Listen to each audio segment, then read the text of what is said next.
भाई भाभी की बुला रही हूँ महल के पास। मैं भाभी से कुछ बात करूंगी। आज बखरी शहर के अंदर एक हमें भाभी है कि माँ से बढ़कर मुझे मान समान और बेटी समान हमें भाभी सुनते मानती है। आज मैं भाभी की बात कर रही हूँ। भाभी मेरी महल के पास आएगी, मैं कुछ बातें करूंगी।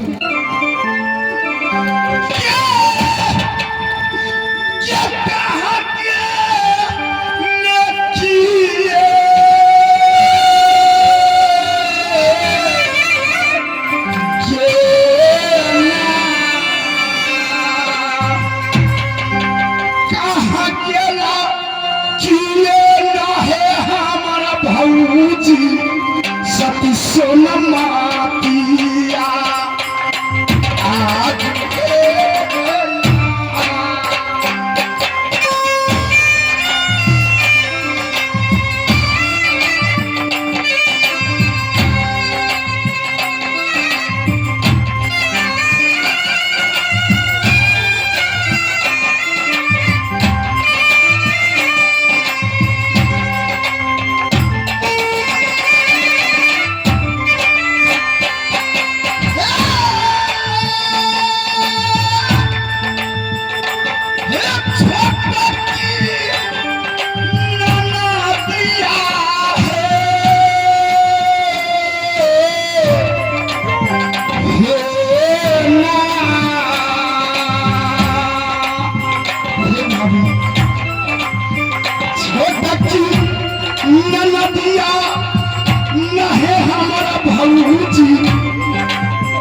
रही आज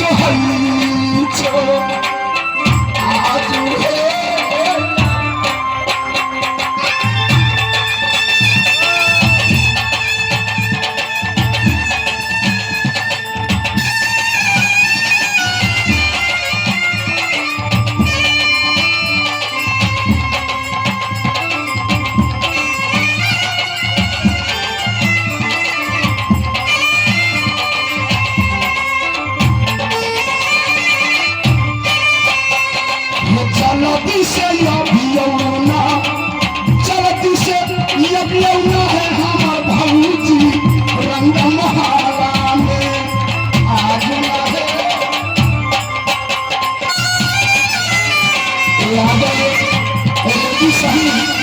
रेडी सही पानी निवासी एक चौधरी से पुरस्कार की बाल के पास कमर में आ गए।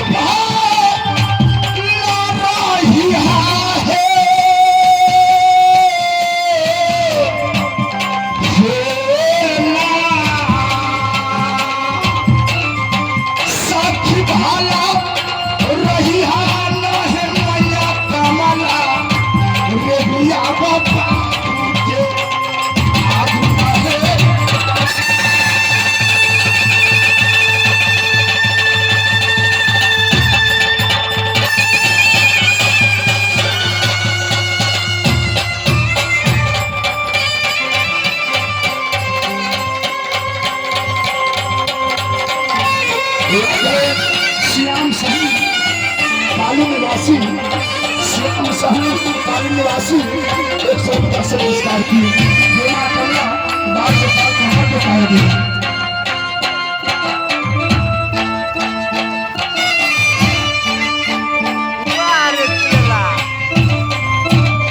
आज की बात है जे हमारे नंदी धनिया मरौती जे है हमरा आवाज लगा रहा है कि हे भौजी तू कहाँ चल गया, आवाज तू रंग महल रामे रामे जाती आई ना रामे रामे जाती आई हो बाबू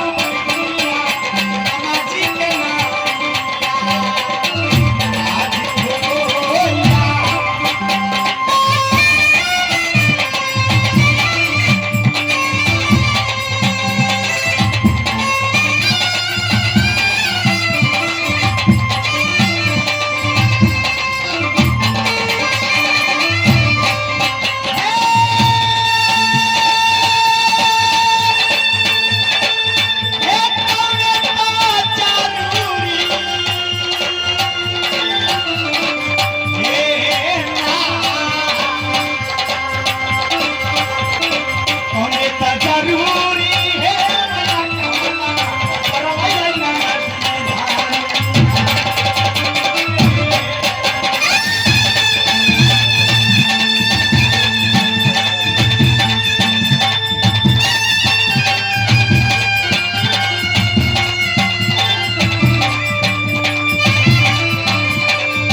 कौन सा जरूर तोरा पड़ गयो जे तो हमरा आवाज ला के कहला की बात है? हे भाभी हाँ रे, तू ही बता ना कि जब तुम बाकी शहर में महल में बैठे थे, हाँ जब 56 बजन भोजन करके खाना खा के रात में पलंग पर सुते जाए छे, हाँ तोरा केना निमन लगे छे? हे हमरा तो बड़ा बढ़िया लगे, लेकिन तोरा जे देखे हे भौजी हाँ हमरा की बीते छे? हाँ तोरा बीते होतो से तक तू ही जाने, हे भाभी बात हम जाने छिए। कहिया से तोरा शादी करके हम बदी देखत रहो गेलखिन, कहिया से अलखिन फिर लग के। हे भाभी हमरा नहीं बुझाइए कि स्वामी हमर दोबारा मुंह दिखावे। ध्यान ना, तू माई कमला पर विश्वास रखा, समझला? अच्छा तोरा स्वामी जरूर आती। हे भाभी गिरते गिरते गिरते अब जवानी में स्वामी नहीं लिखी,